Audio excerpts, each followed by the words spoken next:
आज आपण कैरीचं रायतं करूया। ही एक अख्खी मोठी कैरी आहे। राई, जिरं, हिंग, पाणी, गूळ, मालवणी मसाला, लाल मसाला, हळद आणि गरम मसाला, आपलं धना पावडर। आता तेल घालायचं।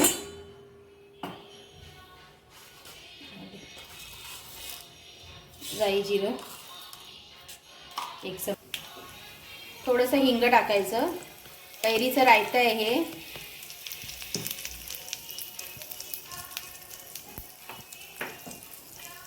हा पारम पण टाकायची बघा, एकच कैरीचं करते।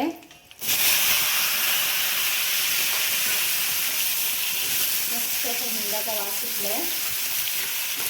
हे मसाले घालून घ्यायचे।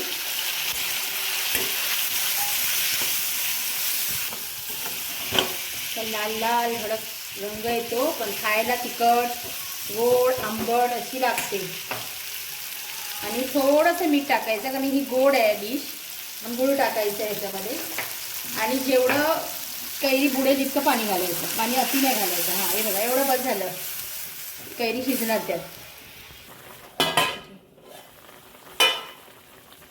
बघा आता कसं कलर लाल भडक दिसतोय ना। आता यात गूळ टाकायचा। हा बघा, एक कैरीला 1 वाटी गूळ।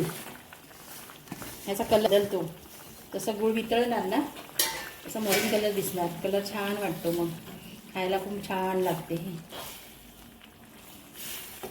कैरीचं रायतं बनवून बघवा एकदा। आता कैरीचं सीझन आहे, कैरीचं सार पण दाखवायचं आहे तुम्हाला। आज हे दाखवते, मग कैरीचं सार दाखवते।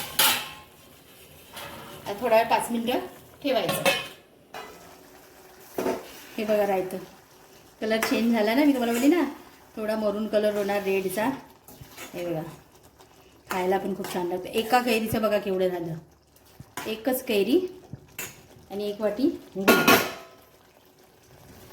Ready to serve. हे बघा